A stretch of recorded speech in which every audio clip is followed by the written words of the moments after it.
Time is flying by on this busy, crowded planet. As life changes and evolves from second to second. At the same time, the arc of the human lifespan is getting longer. 67 years is the global average, up from just 20 years in the Stone Age. Modern science provides a humbling perspective. Our lives, indeed even that of the human species, are just a blip compared to the Earth, at 4.5 billion years and counting, and the universe at 13.7 billion years. It now appears the entire cosmos is living on borrowed time. It may be a blip within a much grander sweep of time. When, we now ask, will time end?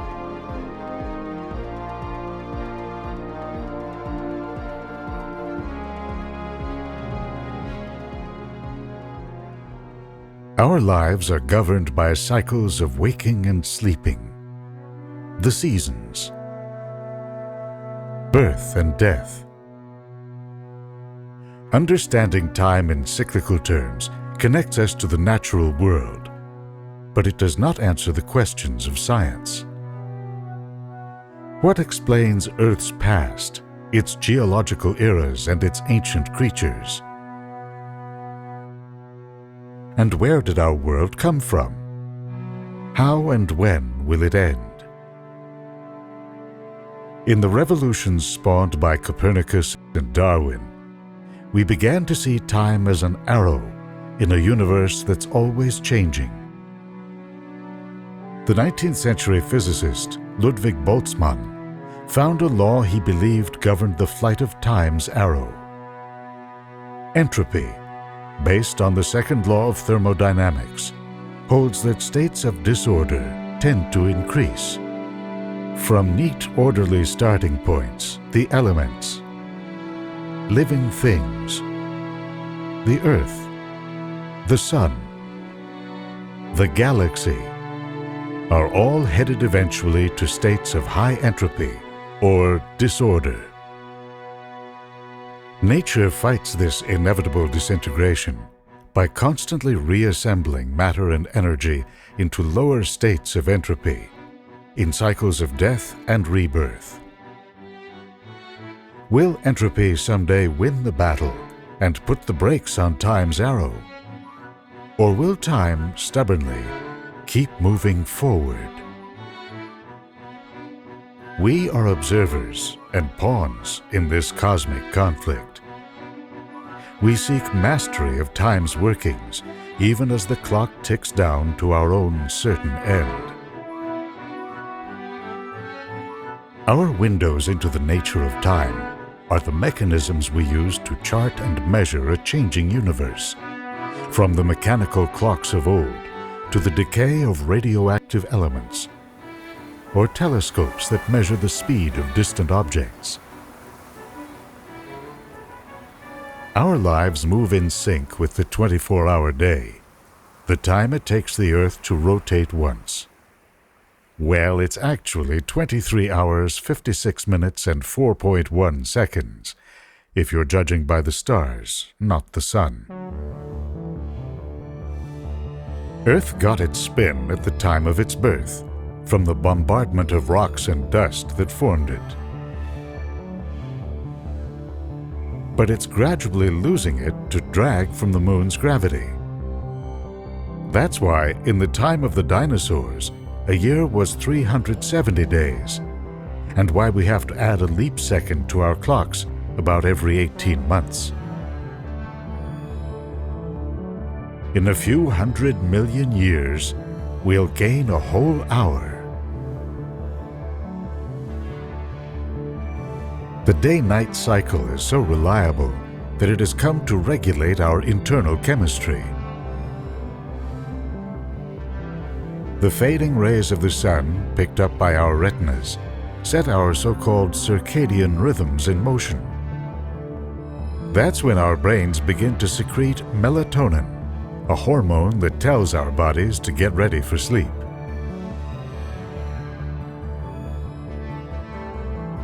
Finally, in the light of morning, the flow of melatonin stops. Our blood pressure spikes. Body temperature and heart rate rise as we move out into the world. Our days and our lives are short in cosmic terms. But with our minds, we have learned to follow time's trail out to longer and longer intervals. We know from precise measurements that the Earth goes around the Sun every 365.256366 days. Much of the solar energy that hits our planet is reflected back to space or absorbed by dust and clouds. The rest sets our planet in motion. You can see it in the annual melting and refreezing of ice at the poles, in the ebb and flow of heat in the tropical oceans, or seasonal cycles of chlorophyll production in plants on land and at sea. These cycles are embedded in still longer Earth cycles. Ocean currents, for example, are thought to make complete cycles ranging from 4 to around 16 centuries. Moving out in time, as the Earth rotates on its axis, it makes a series of interlocking wobbles called Milankovitch cycles. They have been blamed for the onset of ice ages about every 100,000 years. Then there's the carbon cycle. Plants capture it from the air or the sea. It finds its way into soils or ocean sediments as plants decay or as waste passes out of the food chain. It can take a volcanic explosion or a dramatic lowering of sea levels to release this carbon back into the air, often after millions of years. The processes that shape a planet like ours play only the smallest of roles in the evolution of the universe. So to glimpse time's broader arcs, we must look to cycles that govern the larger cosmos.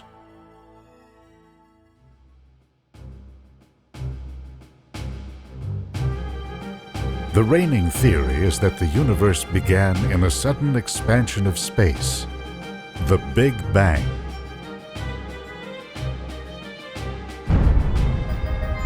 With entropy uniformly low, this was the time of the tiny.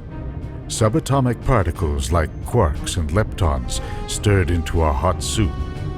They combined into atoms, setting in motion the primordial era. The universe cooled as it ballooned, growing dim and falling into what's known as the cosmic dark ages.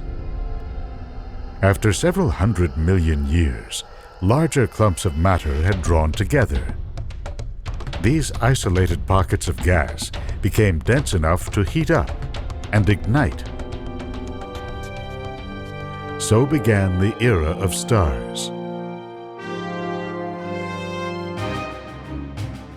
In this glorious age, the universe seeded the rich cosmic landscapes we see in our telescopes. Trillions upon trillions of stars lit up galaxies all across the cosmos. The arc of this era is defined by the life cycles of stars, which vary according to their sizes. Stars shine because gravity crushes matter into their cores. The energy released pushes outward and balances the inward force of gravity. This battle between energy and gravity is raging in stars all around the universe. But in large stars, about 10 million years after their birth, gravity begins to gain the edge. When the mass concentrating in the core of the star reaches a critical threshold, the core collapses in on itself. The energy released in the collapse causes the star to explode in a blast of light and debris that's visible across the cosmos.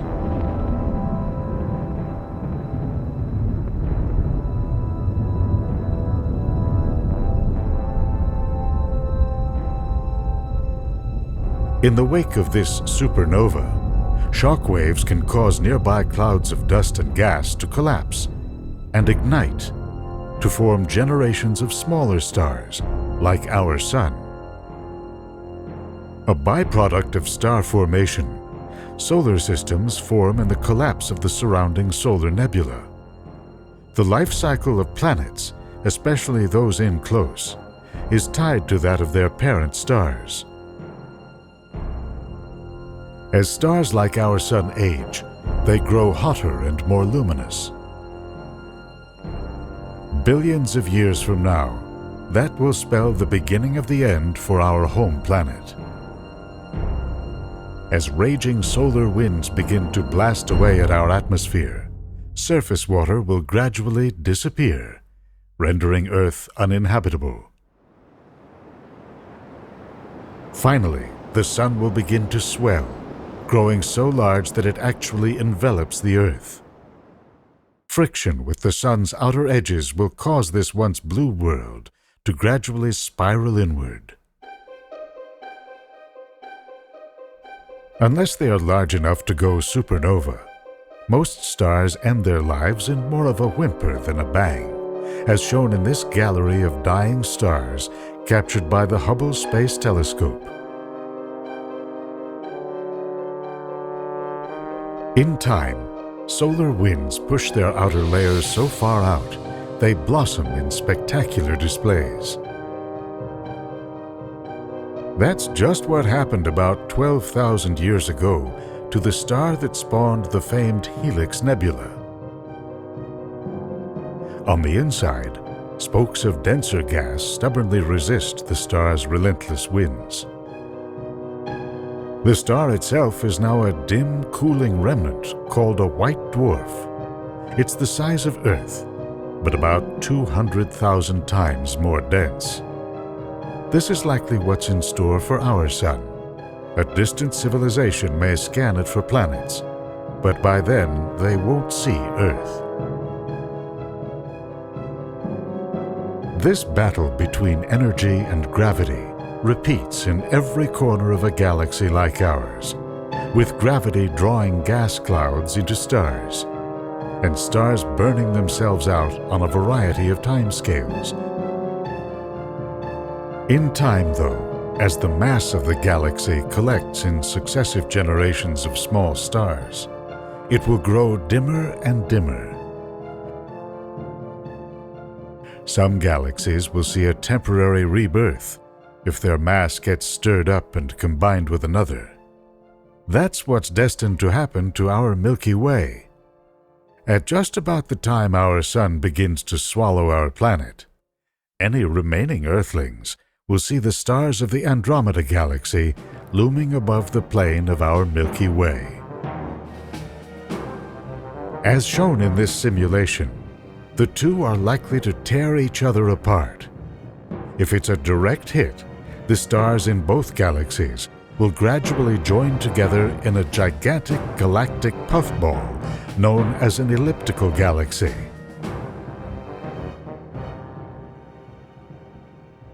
All the turbulence of the merger could stimulate a wave of new stars being born, reinvigorating the new, larger galaxy.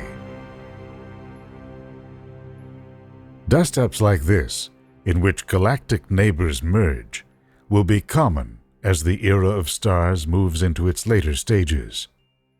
But a wholesale thinning out of the universe is inevitable. On a grand scale, recent studies of the cosmic expansion rate show that the universe as a whole is in no danger of succumbing to gravity or of ending in a big crunch. In fact, over the last 6 billion years, the universe has begun to accelerate outward. Gravity is losing its grip to an unseen force called dark energy. You can see evidence of this now, out in the huge voids of space between filaments of galaxies. These voids are like ever-expanding bubbles. Where the bubble walls touch, you can see filaments of galaxies. As the bubbles grow, the filaments will stretch and break. The distance between galaxies will widen at a faster and faster pace. Eventually, no matter where you are in the universe, you will see only a few isolated clusters of galaxies huddled together, with little connection to anything else, and few clues to how they got there.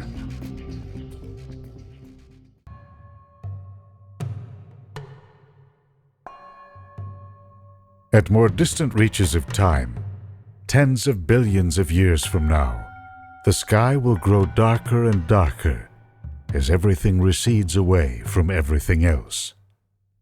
A good place to be in those long twilight years of the stellar era is a place where gravity and energy have forged an extended truce. Perhaps a place like this. Not much larger than our planet Jupiter, a red dwarf is one of the smallest and dimmest stars in our universe. They have been shown to harbor planets close enough that their dim rays can sustain liquid water and life. Brown dwarfs and red dwarfs form the vast majority of stars in our galaxy. In fact, combined, their mass exceeds that of all the large stars.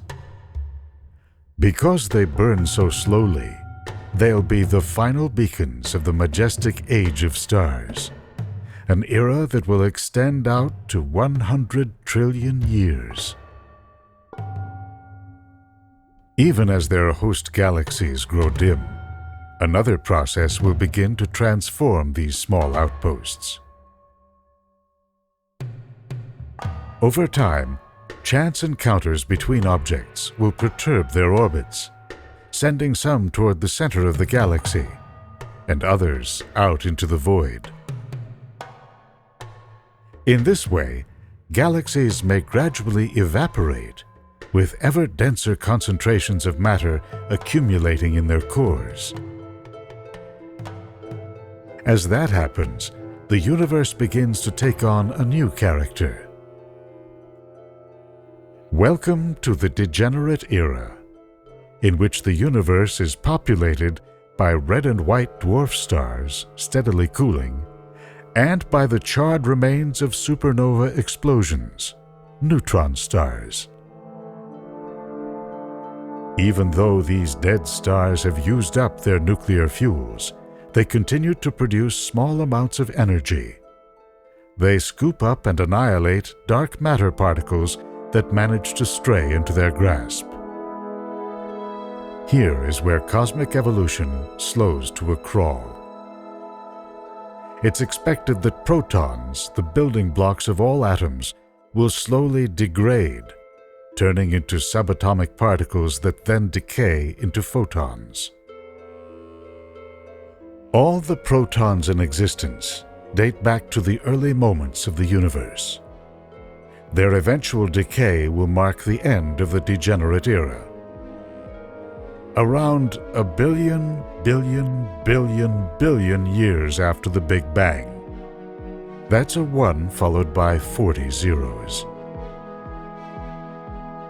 Our picture of what happens after that depends on what we learn in the coming years beneath the border of France and Switzerland, in one of the largest physics experiments ever undertaken. 100 meters underground, the Large Hadron Collider was built to accelerate particles in opposite directions through a giant ring 27 kilometers around. When they reach nearly the speed of light, scientists will bring them into ferocious collisions. One goal: to define the final time horizons of our universe, as well as the final moments of its most persistent objects. Black holes, ranging from millions to tens of billions of times the mass of our Sun, occupy the centers of large galaxies today. As those galaxies age, over trillions of years of time, much of their mass will spiral toward the center and into the jaws of ever more ravenous black holes. Conceivably, these black holes could end up weighing as much as a galaxy. But when they finally stop growing, will they too be subject to the ravages of time? According to the physicist Stephen Hawking, the answer is yes. He proposed a theoretical process of decay that scientists are hoping to test in high-energy particle collisions at the Large Hadron Collider. The idea is that throughout our universe, particles of opposite charge constantly well up in the vacuum of space. They normally destroy each other.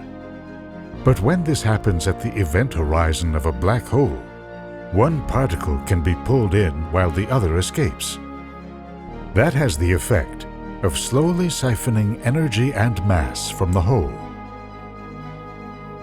If this is true, then even black holes are eventually doomed. But finding out for sure is not easy.